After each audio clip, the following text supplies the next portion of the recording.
The Alfa Romeo Junior is by far and away our favorite of the Stellantis collection of small SUVs based on the CMP platform. It possesses that familiar Italian flair, while the sporty-looking cabin features decent technology and some interesting design touches. Plus is practical, although only really in terms of luggage capacity. The electric versions can actually be engaging to drive too, with steering, road holding, and a playful nature that will appeal to Alfa fans, even if the powertrain isn't quite on brand. However, while the hybrid Junior Ibrida is available at a fairly competitive price, it's less impressive to drive. That would be okay for most other cars in this segment, but not one wearing an Alfa Romeo badge. Key specs: fuel type, hybrid, and electric body style, small 5-door SUV powertrain, 1.2-liter, 3-cell turbo petrol, plus 1X motor, front-wheel drive 4 kWh battery, 1X electric motor, front-wheel drive safety, NA warranty, 3 years, unlimited miles. What's in a name? Well, in the case of the Alfa Romeo Junior, quite a lot more than for most new cars. The very stylish and suitably dramatic-looking small SUV was meant to be called Milano and was unveiled with that name in April 2024, but the plan had to be hastily and slightly awkwardly changed when the Italian government's Made in Italy rules forced the brand to choose something slightly less patriotic. This was because the car is not manufactured in Alfa's home country, but in the same Polish factory that also produces the Fiat 600 and Jeep Avenger. So the decision was made to revive the Junior name previously used on the iconic Alfa GT Junior Coupe in the 60s and 70s. The Junior is Alfa's first EV, and when the covers were pulled back, it looked like the UK would only get the pure electric versions. But less than a year later, it's now available with a hybrid powertrain as well, which has widened the baby SUV's appeal and slashed its starting price by $6,000. Underneath, the Junior shares the CMP eCMP platform with other Stellantis products such as the Vauxhall Mokka, Fiat 600, Peugeot 2008, and Jeep Avenger. Prices start from just under $28,000 for the hybrid version, officially called the Junior Ibrida, which rather surprisingly is more than $3,000 less than a like-for-like version of the Peugeot. Although all that really does is highlight how overpriced its French cousin is. The hybrid comes reasonably equipped with 17-inch diamond-cut alloy wheels, LED lights, rear parking sensors, dual 10.25-inch screens, wireless Apple CarPlay and Android Auto, keyless start, ambient lighting, and some driver assistance systems such as adaptive cruise control. There's a higher-end Intensa version available with larger 18-inch two-tone black and light gold diamond-cut alloy wheels, some gloss black exterior trim with light gold detailing, along with some Alcantara trim inside. The Zero Emissions Junior Electrica starts at nearly $34,000 and gets the same amount of kit as the Ibrida, while the Junior Special adds an extra $1,800 to the price tag, along with larger wheels, a hands-free tailgate, rear-view camera, and more safety systems. Above that is the Intensa trim with the same exterior and interior trim as mentioned previously on the Ibrida Hybrid. Sitting pretty at the top of the range is the Junior Veloce, which swaps the standard 154 bhp electric motor for a 276 bhp unit. With a limited slip differential, LSD. It also gets more powerful front brakes, lowered suspension, and other chassis tweaks, bumping the price up to more than $42,000. To put that in context, a Volkswagen Golf GTI starts from a little over $40K.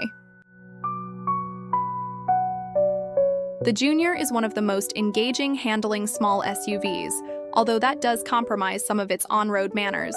Pros. 1. Junior Veloce is fun to drive and confidence-inspiring. The electric Electrica version has plenty of performance.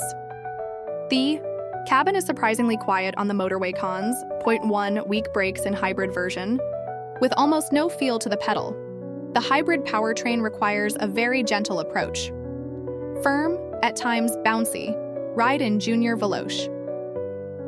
Most small SUV buyers want something that's good to drive around town, is comfortable on the motorway, and easy to live with. But of course, this is an Alfa Romeo, and while that might not mean much to some customers, certain individuals will have high expectations of the car on twisty B roads or mountain passes. The Junior Ibrida features the same 48-volt mild hybrid system that's available in various Jeep, Peugeot, and Vauxhall models.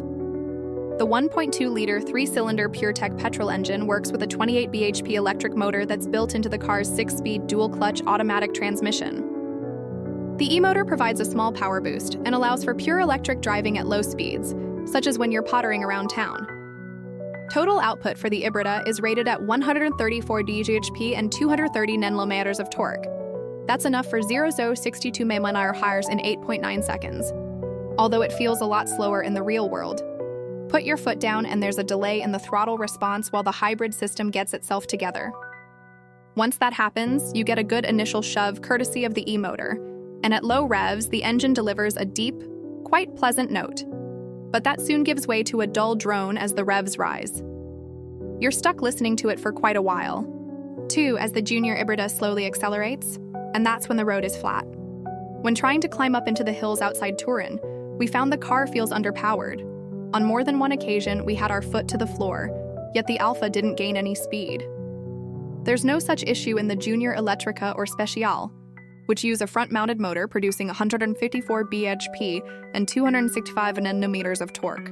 Some modern EVs have caused us to rein in our expectations of performance in this segment, and on paper, the 9 seconds it takes the Junior to cover the 0-62 PV- is behind plenty of the competition. But in reality, it's more than enough for the average compact SUV buyer. If you want real excitement, the Junior Veloce is the model to go for. It features a 276 bhp electric motor and a Torsen mechanical limited slip differential, inspired by the one on the mid-2000s Alfa Romeo 147 Q2, no less, to help get power to the road. While rivals such as the Smart No. 3 and MG4 provide some rear-wheel drive, fun that feels like a happy accident, the Junior Veloce drives much more in the manner of a serious, traditional front-driven hot hatch. The electric motor's output in the Junior Veloce is pretty substantial too, producing 276 bhp and 345 Nm of torque for a 0-62 Nm time of 5.9 seconds. Floor the throttle in dynamic mode, and there is some torque steer, but not so much you have to wrestle with the wheel. The power still feels accessible, while the augmented engine sound enhances the experience. Alfa has done a great job here, making it not too intrusive yet familiar enough to keep you engaged. Around town, there's an underlying firmness to the Junior's ride, but rather than being unnecessarily harsh, as in the Mini Aceman, it's just enough to feel appropriate for a car built by a sporting brand such as Alfa Romeo. The throttle. Pedal is fairly smooth and easy to modulate, but we're not fans of the brakes. The left pedal's action is soft and spongy. While overall stopping power was fine, it still didn't leave us with very much confidence. Driving the Junior Ibrida in town, we had to be very delicate with the throttle to continue getting around, silently using only the electric motor. A touch too much throttle input and the petrol engine comes to life, while slowing down to a complete stop feels jerky. To get the best out of the hybrid version, you have to adopt a smoother driving style and a gentle approach to the throttle. For the most part, the Junior can settle into a pleasing flow along a back road, rather than one that you'll relish taking for a Sunday morning blast. The steering is a highlight of the baby Alfa. It's precise and well-weighted, if not quite as sharp as the setups in its bigger range mates, the Giulia and the Stelvio. But this seems appropriate for how the chassis responds. The Junior is still hefty for a small car, but it's lighter than many other electric rivals, so although the Alfa Romeo doesn't feel agile as such, it's certainly not as flat-footed as some of the competition. The thick A and B pillars restrict the view out, but the compact dimensions and bonnet cowls make it easy to place the Junior on the road. The Junior Veloce takes things up several notches by adding not just the more powerful e-motor and limited slip differential, but also a faster steering ratio, retuned dampers, 4-piston brake calipers on the front, and very aggressive camber on the 20-inch wheels at both ends, which are wrapped in wider 225-section Michelin Pilot Sport EV tires. All these upgrades come together to create a very entertaining driving experience. That's especially impressive when you're pushing the limits. It's almost hard to believe that this car is so closely related to the decidedly bland Vauxhall Mach-E, as well as other less dynamic cars. The Veloce feels incredibly grippy at the front, and you can feel the differential working as it drags the car out of tight corners without a hint of understeer. In dynamic mode, the traction control stays out of your way for most part, and will allow you to have fun on the twisty stuff. The relatively low curb weight of 1,560 kg also means the Veloci can be chucked around with rapid steering inputs and still maintain composure. As you'd expect, the ride is firm and can become very bouncy over uneven road surfaces, but the Veloci isn't uncomfortable, nor does it feel like it's crashing into potholes. In fact, the car feels more lively as a result. Once again, the Junior Ibrida proves to be the couch potato of this family. It moves around a lot over uneven surfaces, which makes the car feel nervous and unsettled through corners, and doesn't instill confidence behind the wheel. Try to accelerate out of a corner, and the overly eager traction control attempts to halt proceedings. However, we're grateful the Junior Ibrida isn't any faster because of the poor brakes. There is no feel to the pedal until your foot is nearly in the firewall, and you need to apply a lot of force before the car actually starts to slow. Even after a brief session of spirited driving on Italian B roads, we could hear the brakes squealing and could smell how hot they were once we got out. At motorway speeds, the ride settles down nicely, and the Junior is a fairly composed and capable car on a long-distance cruise.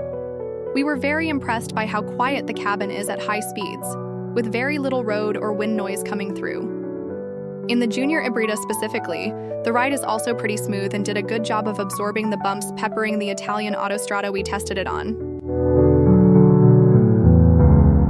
The Junior isn't outstanding to drive, but it's perhaps a reflection of so many mediocre rivals that it still ranks towards the top of the class when it comes to the compromise between ride and handling. Alex Ingram, chief reviewer, tested the Alfa Romeo Junior Elettrica Speciale against the Mini Aceman. Model, Alfa Romeo Junior Ibrida, 134 BB, 8.9 seconds, 128 Minute Alfa. Romeo Junior Elettrica, 154 BB, 9.0 seconds, 93 beers. Alfa Romeo Junior Veloce, 276 BD, 5.9 seconds, 124 beers.